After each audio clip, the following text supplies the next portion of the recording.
Mes chers compatriotes, par la grâce de Dieu, dans quelques instants, le temps, ce grand pont entre le passé et l'avenir, puissant, solide et inusable, va nous transporter au seuil d'une nouvelle année que nous souhaitons égrener jour après jour dans la paix et sous la protection divine. Mais d'abord, remercions Dieu et nos chefs religieux de toutes les confessions qui ne cessent de prier pour le Sénégal et la paix sociale. C'est dire que je suis heureux de m'adresser à vous aujourd'hui. Chers compatriotes, je voudrais vous présenter à tous mes vœux de bonheur et de santé. Après cela, nous allons, comme à l'accoutumée, nous entretenir de certaines questions touchant à la vie de la nation. Alors que nous passons d'une année à l'autre, j'ai d'abord une pensée pieuse pour nos morts. Et parmi ceux-ci, toutes les victimes civiles et militaires de la crise en région naturelle de Casamance. À toutes les familles endeuillées, sans distinction, dont nous partageons la douleur et la tristesse, je renouvelle les condoléances de la nation et l'expression de ma profonde compassion. Nous prions, chacun dans sa confession, pour tous les disparus, et nous nous en remettons au Tout-Puissant pour qu'il leur accorde sa grâce et leur réserve une place privilégiée au paradis. Aux blessés, aux malades, j'exprime mes sentiments affectueux et nos souhaits ardents de prompt rétablissement. Je sais que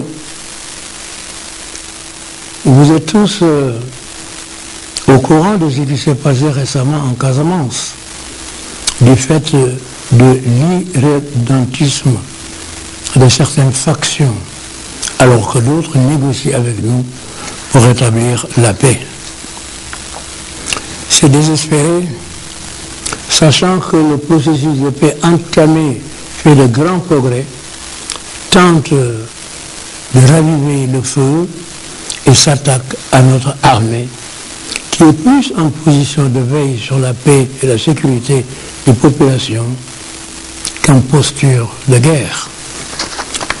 Je voudrais que les populations se rassurent. Dans leur mission de défense de l'intégrité territoriale de notre pays,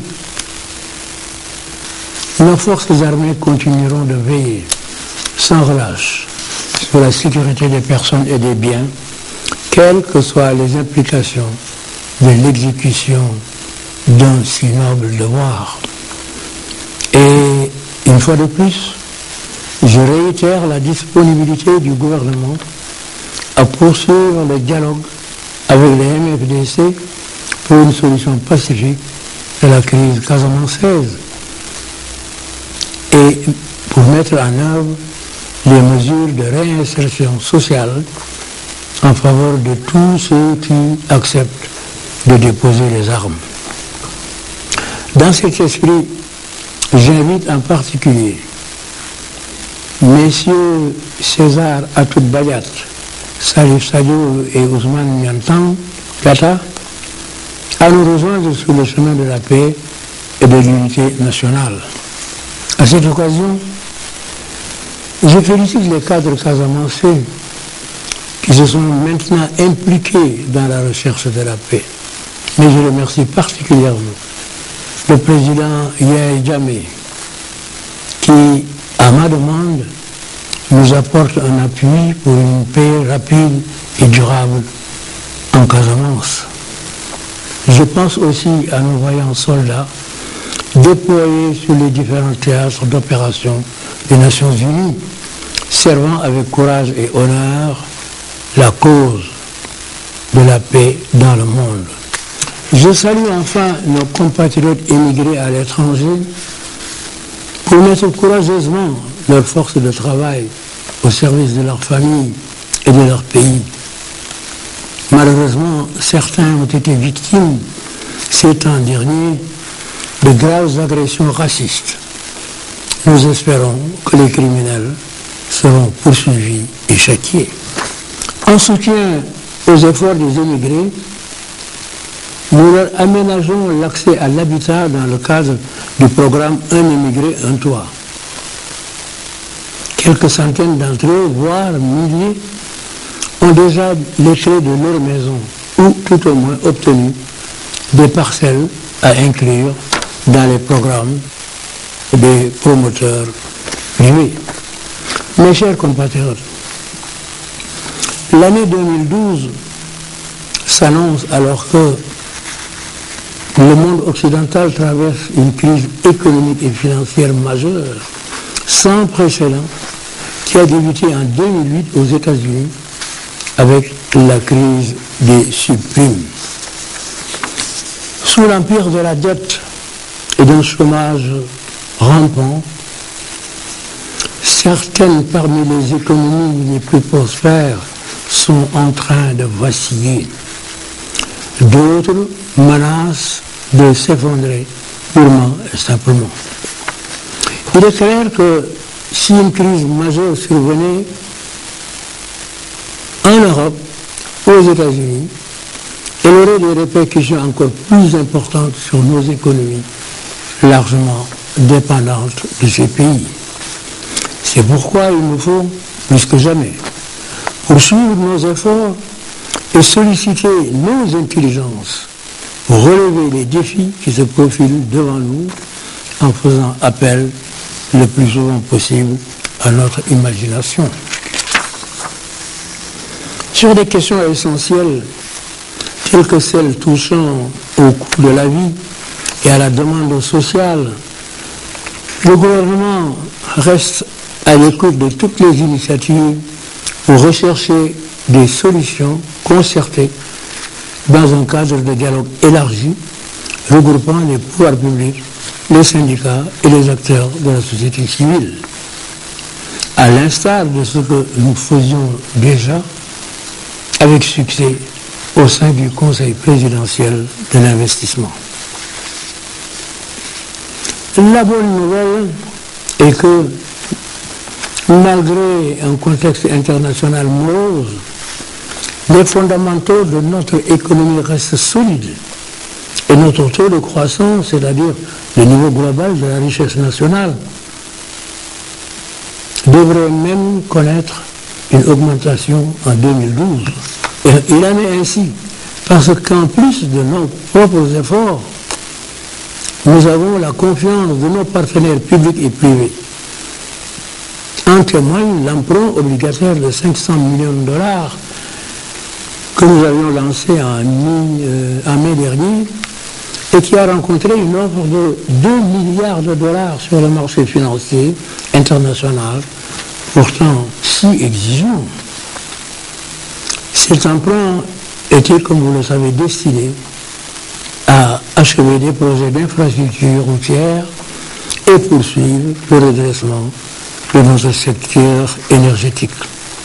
Je sais, mes chers compatriotes, que pour changer qualitativement notre vécu quotidien, chacun de vous s'emploie à donner le meilleur de lui-même. En se livrant tôt le matin, en travaillant dur pour être utile à lui-même, à sa famille et à sa communauté. Cette force aspiration à une vie meilleure fonde ma confiance dans notre capacité individuelle et collective de réaliser notre ambition pour un Sénégal émergent. Cette ambition, le gouvernement la poursuit sans arrêt, suivant la vision que je lui ai assignée, voir grand, voir loin. Dans la définition et la mise en œuvre des politiques et programmes qui portent notre marche résolue vers plus de prospérité et de bien-être. Mes chers compatriotes, en abordant mon message ce soir, je n'ai pas l'intention de faire un bilan. Le bilan, il est là, il s'impose à la vue, se sent et se vit. Si j'empruntais ce chemin, cela nous prendrait trop de temps et c'est pourquoi je me contenterai de ce que chacun d'entre vous en sait de ses réalisations en ville ou au village. Du reste, j'ai demandé à chaque ministre de se tenir prêt pour répondre aux questions des journalistes sur notre bilan, chiffres en main, et pour participer aussi à tous les débats. Mon intention est plutôt de vous dire vers quelle direction je souhaite engager notre pays, quels projets nouveaux, grands ou petits, sont en perspective, quelles solutions j'entends apporter aux problèmes qui sont devant nous. En conséquence, je ne parlerai pas chiffres, sauf pour illustrer un propos.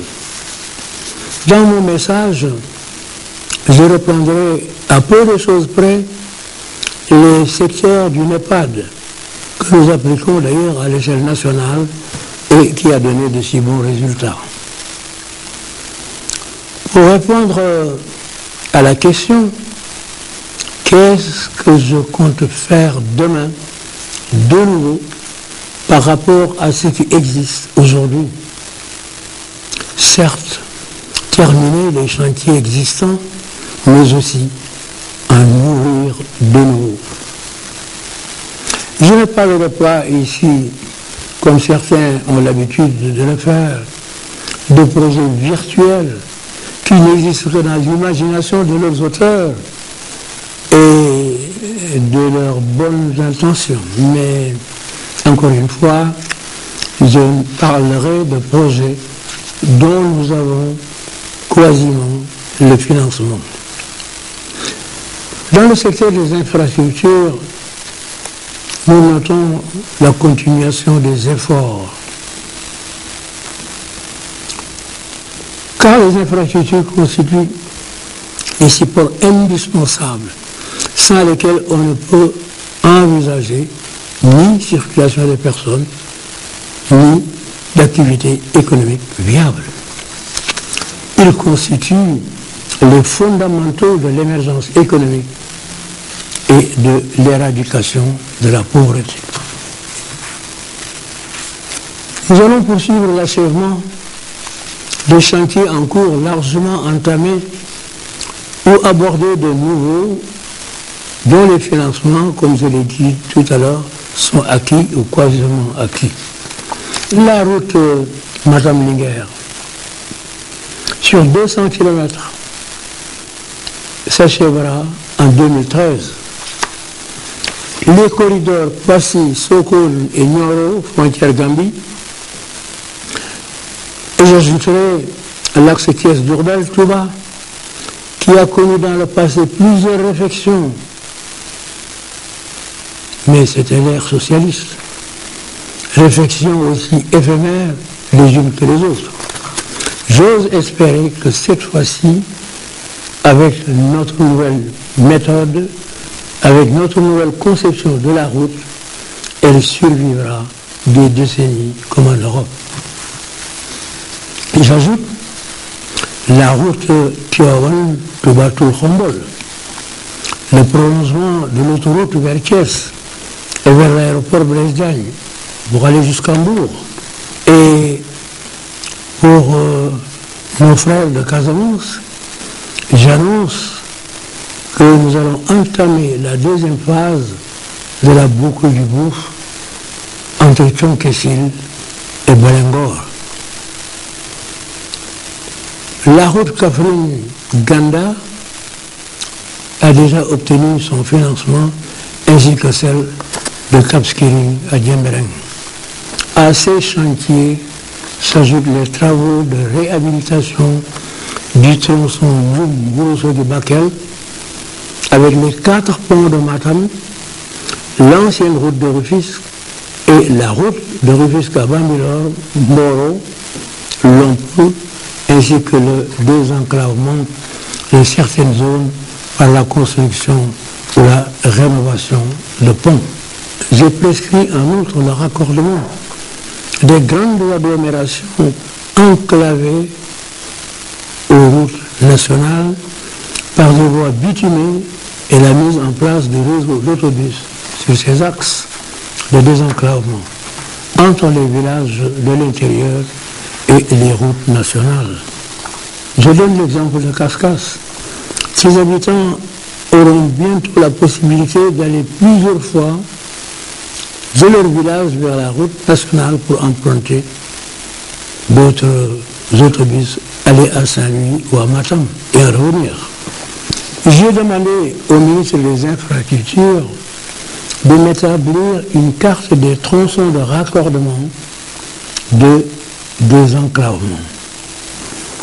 Dans ce sillage, nous pouvons, dans chaque chef-lieu de communauté rurale, aider un ou deux citoyens à se procurer des véhicules minibus ou 4x4 pour le transport uniquement des habitants d'un point à l'autre de leur communauté rurale ou vers les voisins.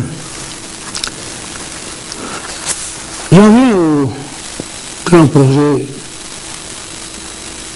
de l'aéroport international Blaise Diagne, dont la construction devrait être achevée en 2012.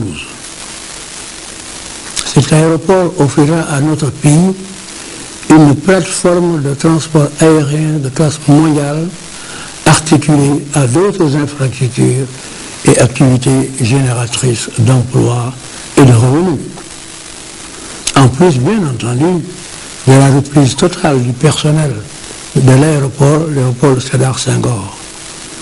Rappelons que l'aéroport international Blaise Diagne aura un centre international de maintenance d'avions de toutes catégories, les compagnies étrangères connaissant la qualité des travailleurs sénégalais qu'ils apprécient beaucoup.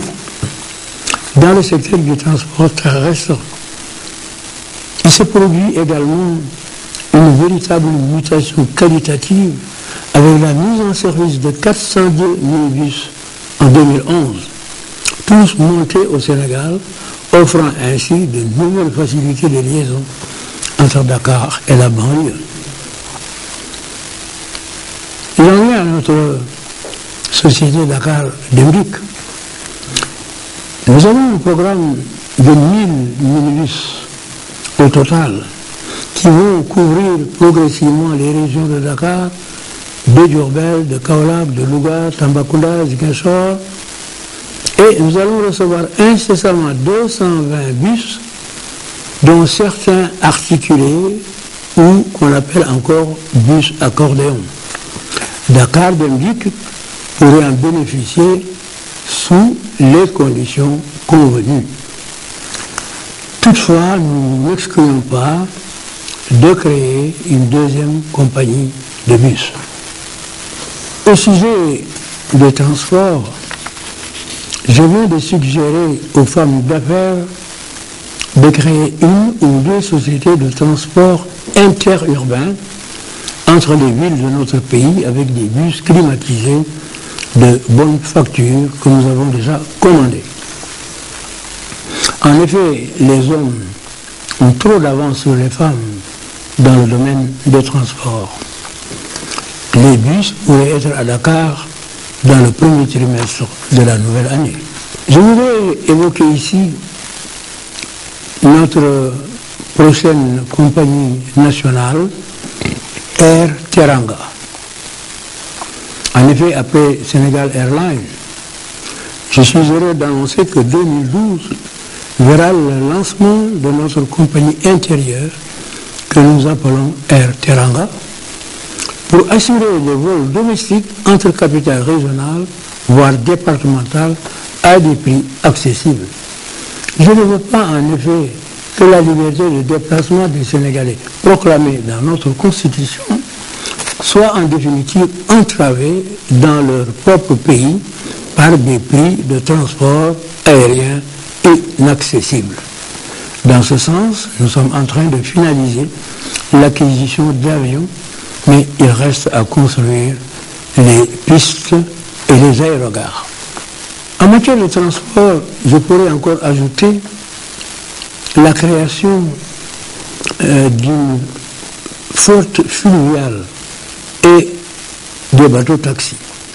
Vous vous rappelez que nous avions acheté 4 bateaux taxis pour faire la liaison Port de Dakar, Mbao, Bargny, Rufisque et Saint-Louis.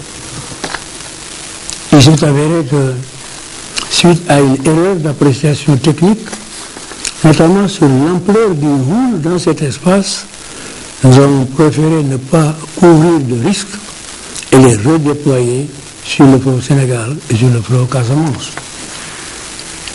Et sur le fleuve Sénégal, c'est l'OMVS qui devra construire les quais d'accostage. Le grand port de l'Atlantique, dont je vous ai souvent parlé, va bientôt ouvrir ses chantiers. Mais en vérité, il s'agit d'un conglomérat de plusieurs ports, mais reposant sur une conception unitaire. Il comporte en fait un port pour Dubaï, qui y installera des industries pour l'exportation, un port pour la Chine, un port minéralier lié au projet de la Falémé, sans compter la possibilité de diriger vers cet espace désormais les phosphates que nous exportons. J'en viens maintenant au transport ferroviaire. Le transport ferroviaire va s'enrichir de la ligne Dakar-Diamniadio, aéroport international Blaise Diagne, parallèlement au transport terrestre. Nous venons de recevoir des rames réversibles climatisées pour améliorer le confort des usagers du chemin de fer. Nous avons aussi un projet d'un train ultra rapide, sans chauffeur, qui reliera l'aéroport Blaise Diagne à la capitale. Chers compatriotes, je vous ai souvent parlé d'un train moderne Dakar-Bamako en coopération avec la République sœur du Mali. Je voudrais vous dire sur ce point que nous sommes très avancés dans sa conception en vue d'une réalisation en 2012 et 2013 en écartement standard.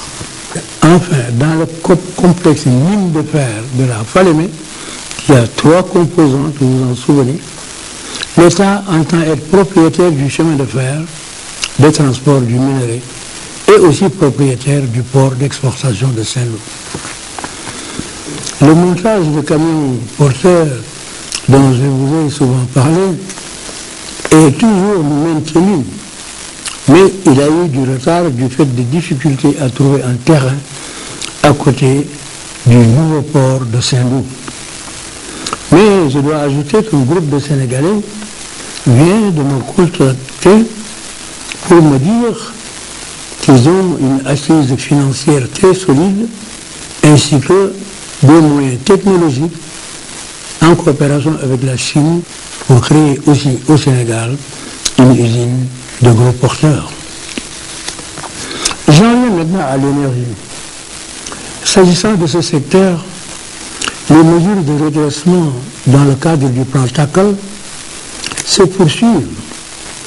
Je sais que malgré la nette amélioration que nous avons tous constatée, il y a encore de temps à autre quelques coupures occasionnelles d'électricité, mais ces coupures relèvent plutôt de la vétusté du réseau qui date de plus de 60 ans. La Sénélec s'attelle à résoudre ce problème en plus des efforts qu'elle déploie pour réduire les pertes durant le transport de l'électricité.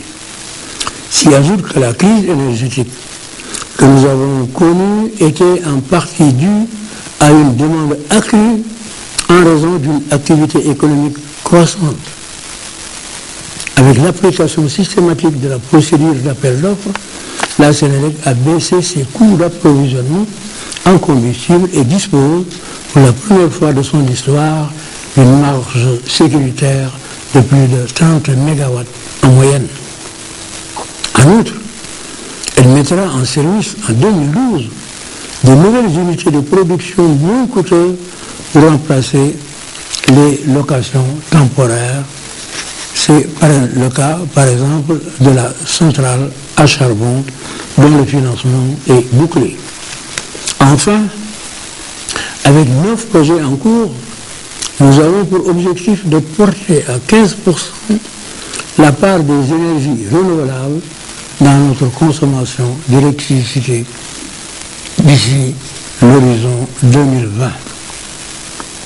Ajoutons qu'une première centrale solaire verra le jour en 2012. Et à ce propos, j'entends faire pénétrer les produits solaires domestiques dans le monde rural pour créer de meilleures conditions de vie, lampes d'éclairage, cuisinières, extraction d'eau, de puits ou de forage, avec réseau de distribution vers tous les villages. L'année 2012 sera donc très certainement pour notre pays celle de la montée en puissance du plan TACAL, puisqu'elle permettra de consolider plusieurs actions décisives lancées en 2011. Je pourrais citer aussi la rationalisation progressive de notre politique d'approvisionnement en hydrocarbures à travers la réalisation d'économies.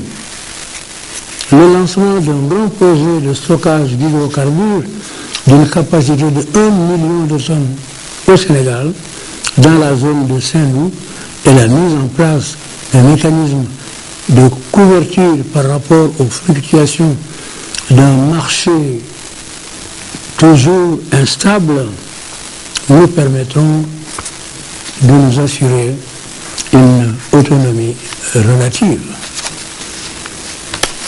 L'acquisition d'unités de production d'électricité dont les procédures de contractualisation de sélection ont pu être lancées efficacement peut aussi être évoquée. Je dois ajouter le lancement effectif de grands projets de centrales à charbon avec la coopération internationale, ainsi que le renforcement significatif de notre réseau de transport et de distribution d'électricité à partir des ressources attendues de nos partenaires au développement. Ajoutons l'accélération de notre programme d'électrification rurale qui a connu un grand bond ce temps dernier. Enfin, l'assainissement financier de la Sénélec et sa réorganisation opérationnelle vont lui donner une culture de jeunesse.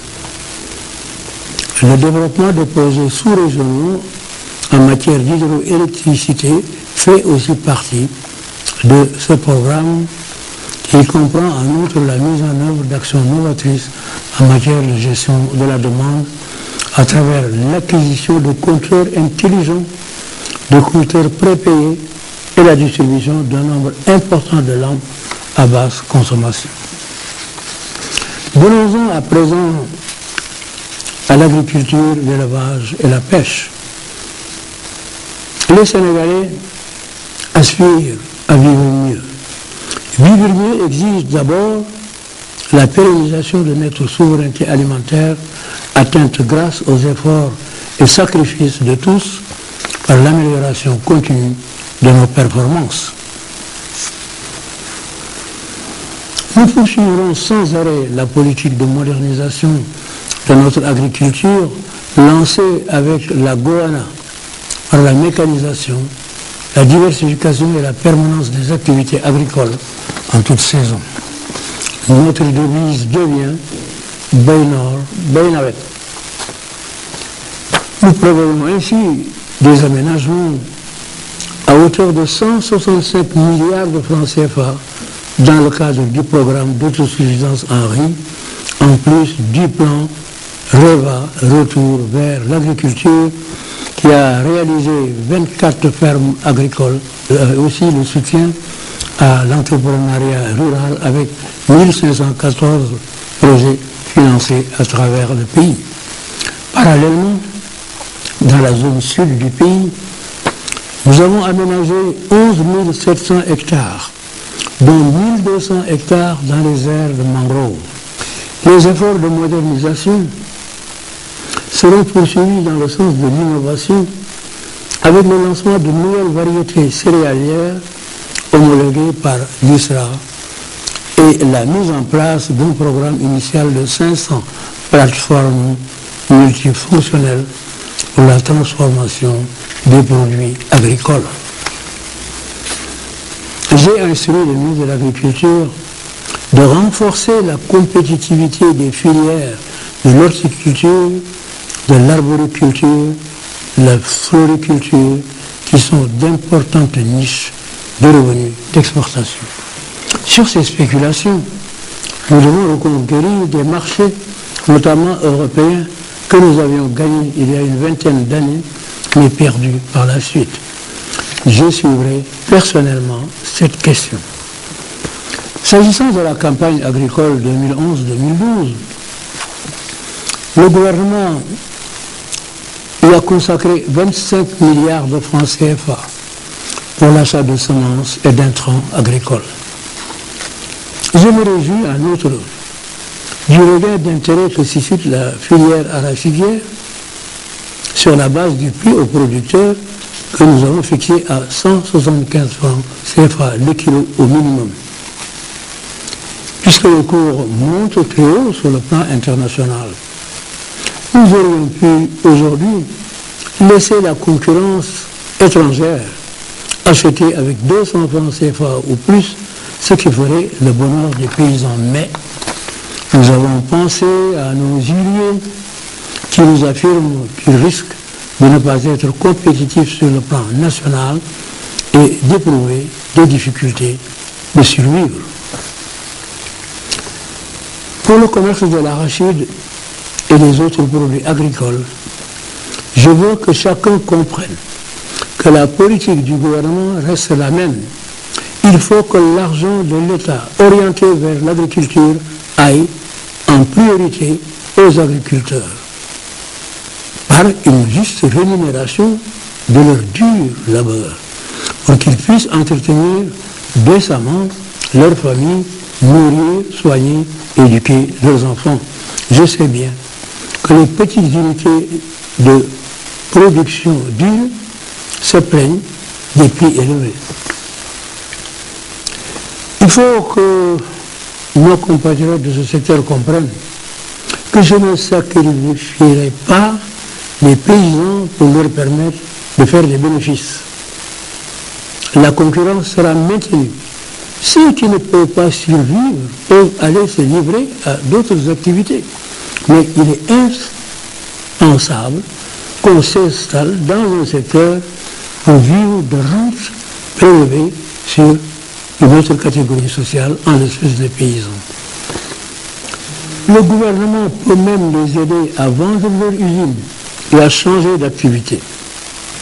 De toute façon, il n'y aura plus de pénurie d'huile au Sénégal. Les villageois ont maintenant de l'huile d'arachide brute qu'ils mettent à la disposition des raffineurs. Cela leur permet de capter la plus-value qui leur échappait auparavant. J'ajoute que la Banque verte, ou Banque des paysans, regroupée dans Diapando, verra le jour en 2012. Son capital est inscrit au budget de l'État.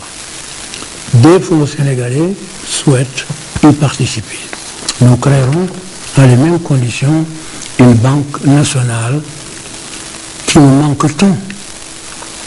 Nous attendons beaucoup de l'élevage qui pourrait être un des grands secteurs de notre pays. Du reste, nous avons lancé des projets régionaux de développement à hauteur de 47 milliards.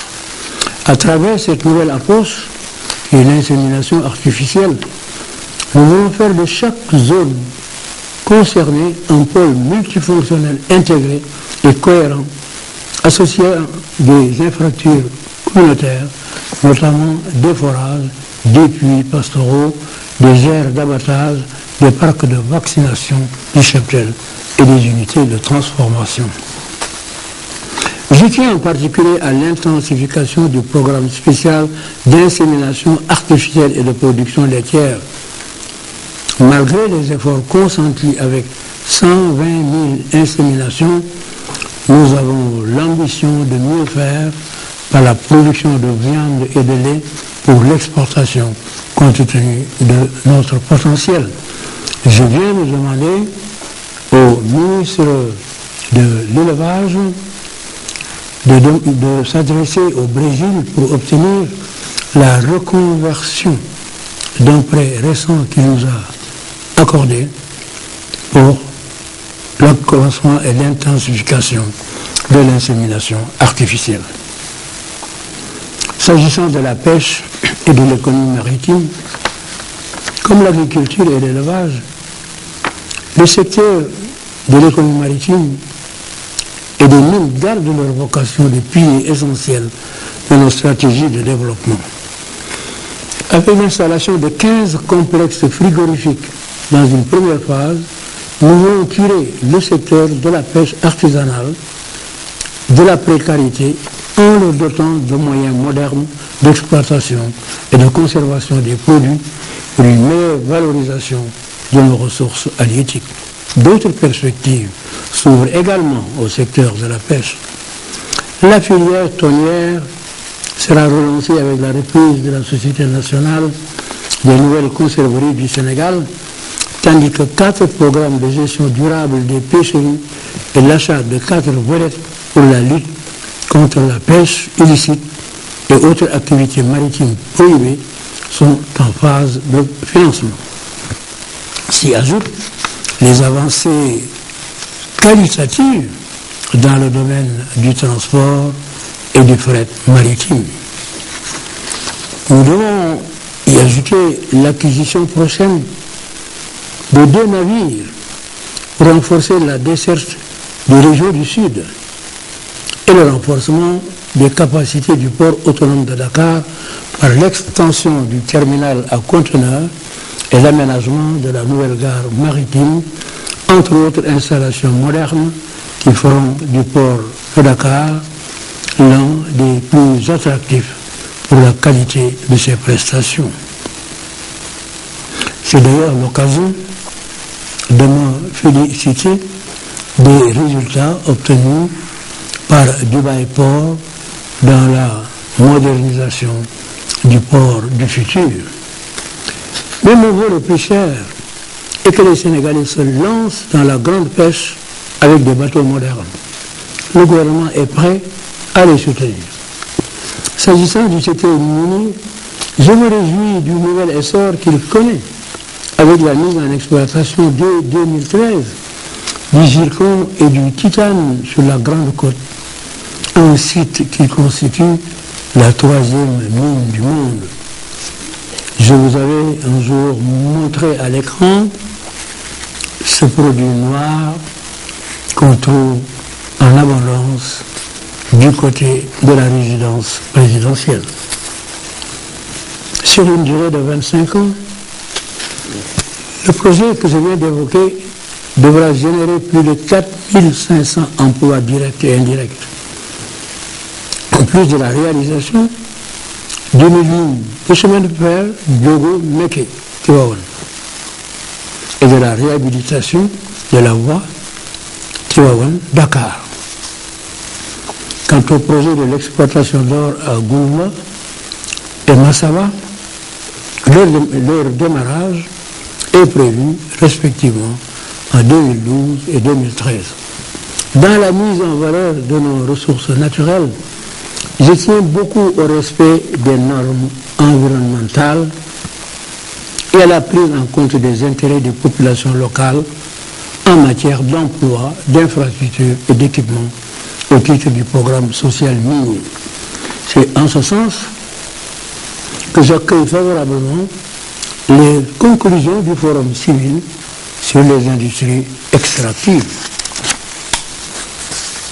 S'agissant de l'artisanat, j'ai l'impression que l'ère de l'artisanat d'art va s'ouvrir avec la généralisation du travail en fer forgé. La capacité des Sénégalais dans ce domaine a été saluée par les visiteurs de l'exposition internationale récente que nous avons organisée à Dakar.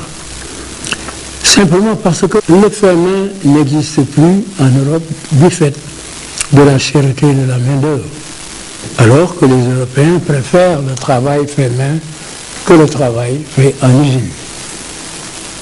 Nous allons nous attaquer à ce marché grâce à l'encadrement de spécialistes français.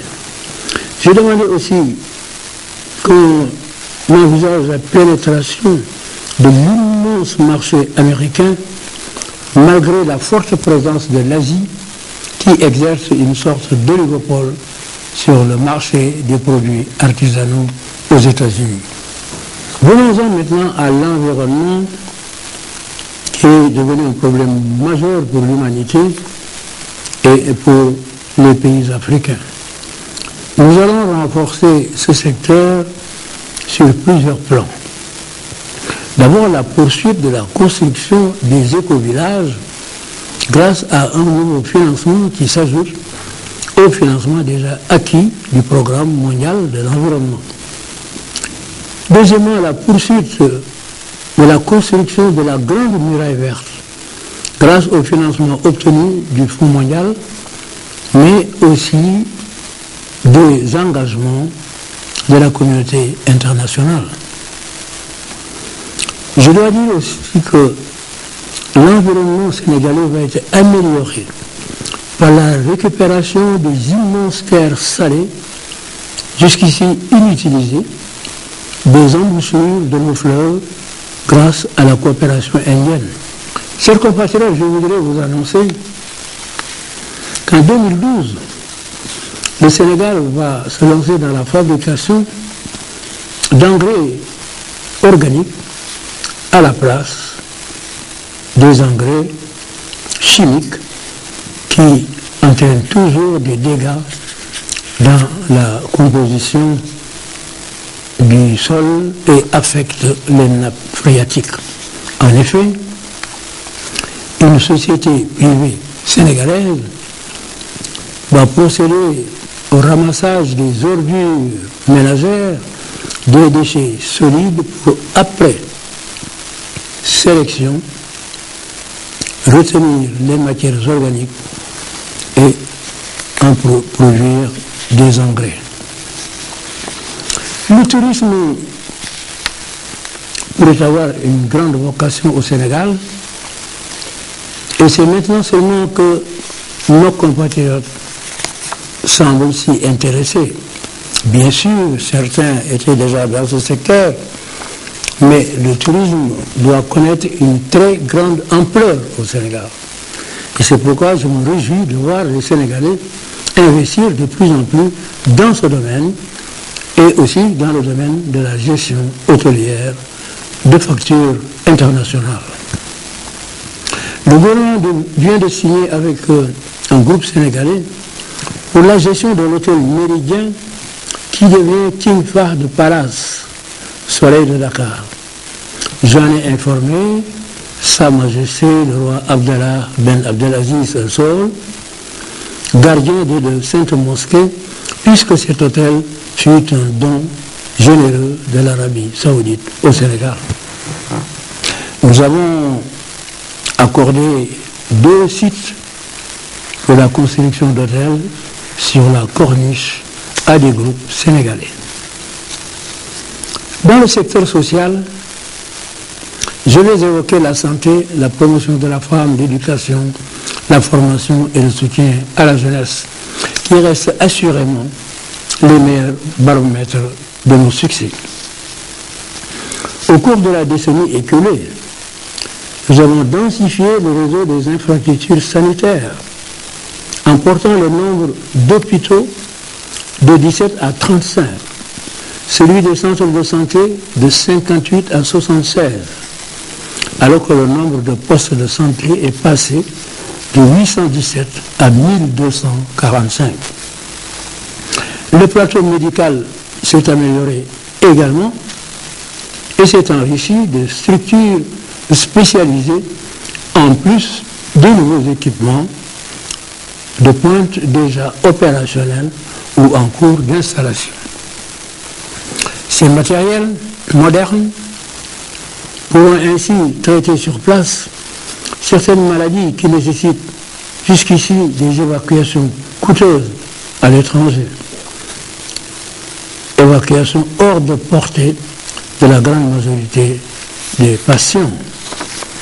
Dans le même esprit, le gouvernement maintient des mesures de solidarité nationale dans le domaine de la santé, notamment le plan Sésame pour la prise en charge gratuite des personnes âgées de plus de 60 ans, la gratuité des médicaments antituberculeux, des antirétroviraux et des ACT pour le traitement du paludisme.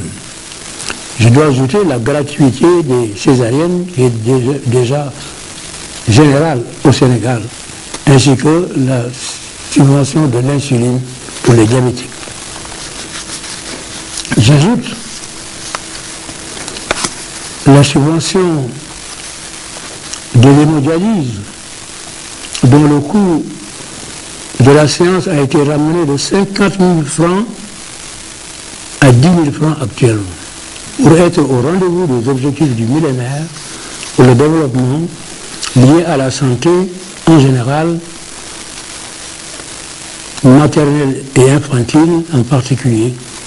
Nous devons rester dans cette dynamique, renforcer nos ressources humaines, moderniser nos équipements, poursuivre nos politiques de prévention contre le VIH-Sida, le paludisme et les maladies infanto-juvéniles.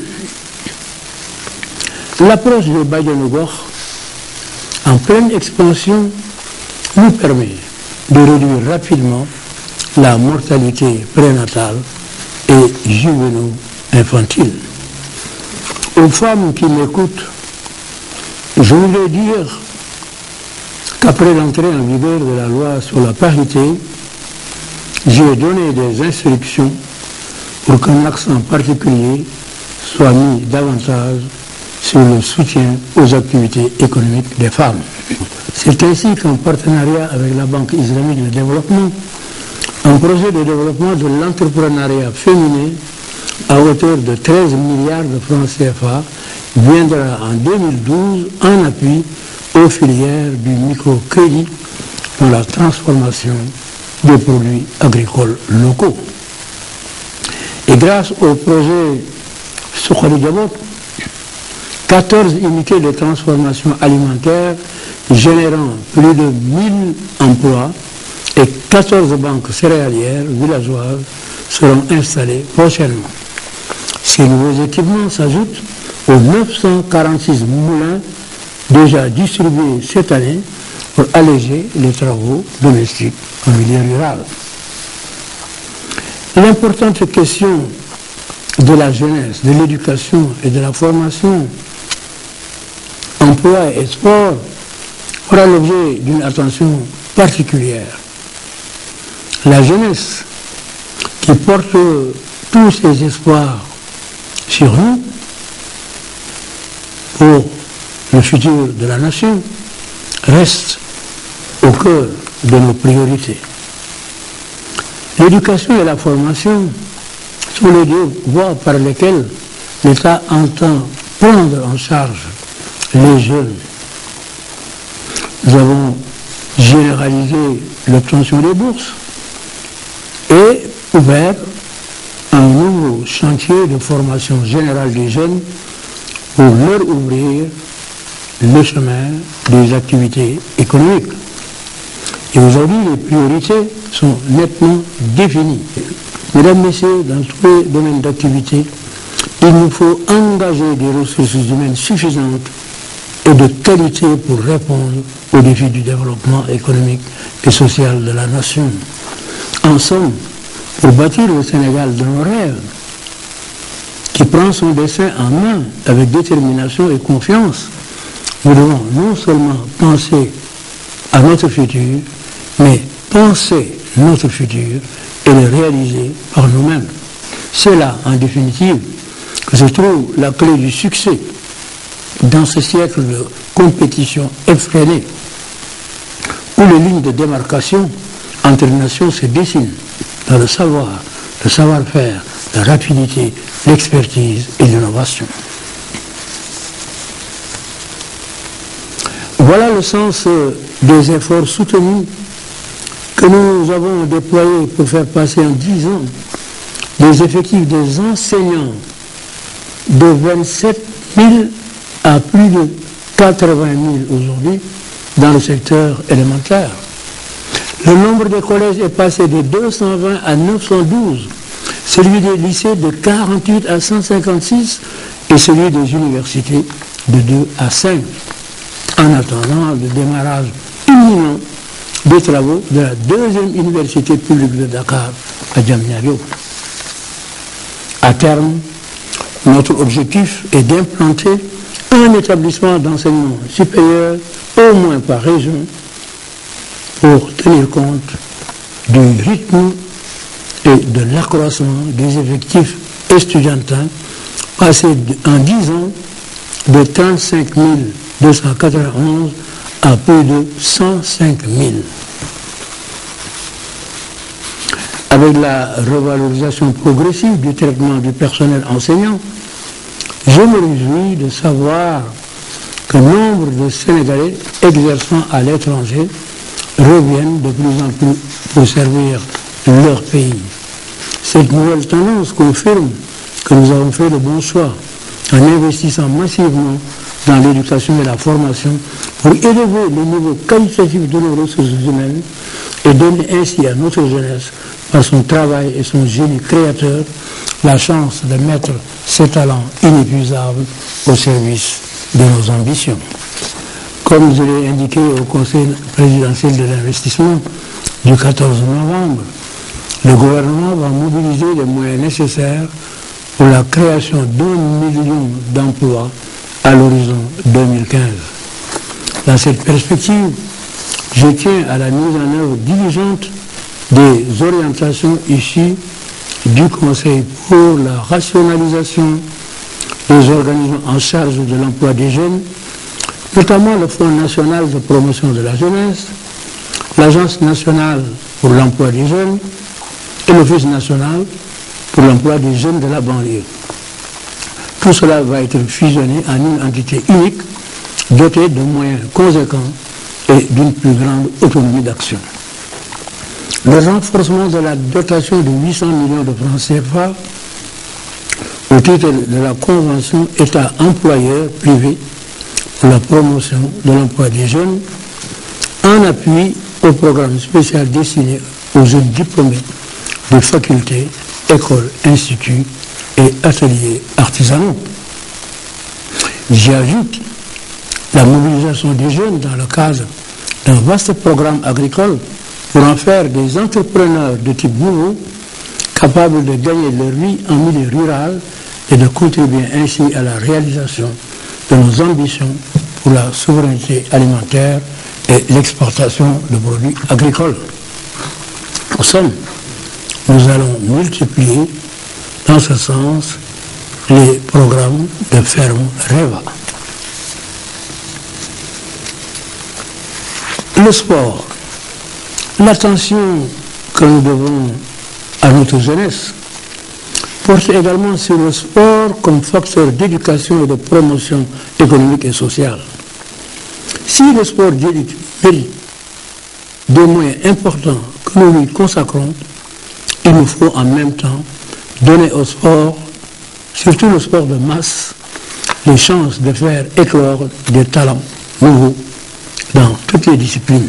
C'est pourquoi, en plus de la construction de l'arène nationale, la réhabilitation et la réalisation de stades régionaux, nous allons vers l'édification d'un grand palais de sport dédié au basketball, au handball, au volleyball et aux arts martiaux. Je saisis l'occasion pour saluer les belles performances de nos sportifs, toutes disciplines confondues, au cours de l'année qui s'achève. J'exhorte notre équipe nationale de football, après son brillant parcours en phase éliminatoire, à garder le même élan de générosité dans l'effort, de discipline et de combativité pour représenter dignement notre pays à la Coupe d'Afrique des Nations. Le gouvernement veillera à ce que toutes les dispositions nécessaires soient prises pour une participation sénégalaise de qualité. De même, j'encourage vivement l'équipe nationale olympique à rester mobilisée pour gagner son match de barrage d'avril qui sera à l'honneur de notre pays. Chers lions olympiques, une occasion historique se présente à vous d'inscrire pour la première fois le nom du football sénégalais dans les annales des Jeux olympiques. Saisissez-la pour votre gloire et la fierté de la nation. S'agissant du mouvement Navétane, je suis gravement préoccupé par la violence qui gagne de plus en plus ce milieu. J'en appelle notamment à tous, en particulier aux instances dirigeantes, pour un retour aux vertus cardinales de fraternité et de fair play. Chacun doit comprendre et accepter qu'au-delà de la compétition, le sport est d'abord une école de vie où savoir perdre dans la dignité est d'égale valeur qu'apprendre à gagner. Venons-en maintenant à la presse. Un observateur du développement des libertés dans notre pays pourrait se contenter de regarder du côté de la presse. De quelques rares feuilles en 2000, où il y en avait 5 quotidiens. Aujourd'hui, l'offre est de plus de 25 quotidiens, en plus d'hebdomadaires, de mensuels et de périodiques. Il est vrai aussi, le ton en permanence agressif dénote, je crois, une période d'apprentissage et d'acquisition de la déontologie. Il est vrai qu'en raison de la forte concurrence dans le secteur, les journalistes ne trouvent rien d'autre que des titres accrocheurs, avec souvent un déphasage étonnant entre le titre de la première page et l'article qui le développe à l'intérieur du journal. Dans ce secteur, je voudrais souligner 2 faits. Le projet de loi consensuel sur la presse entre le gouvernement et les représentants de celle-ci, passé sans difficulté, sans débat, sur ma demande au Conseil des ministres, ne rencontre pas l'assentiment des députés, à cause du principe de la dépénalisation des délits de presse que j'y avais introduit. Nous allons devoir cependant avancer sur la seule cause qui empêche l'adoption du texte. Pour les députés, le journaliste est un citoyen comme un autre et devrait donc répondre de ses actes comme monsieur tout le monde devant le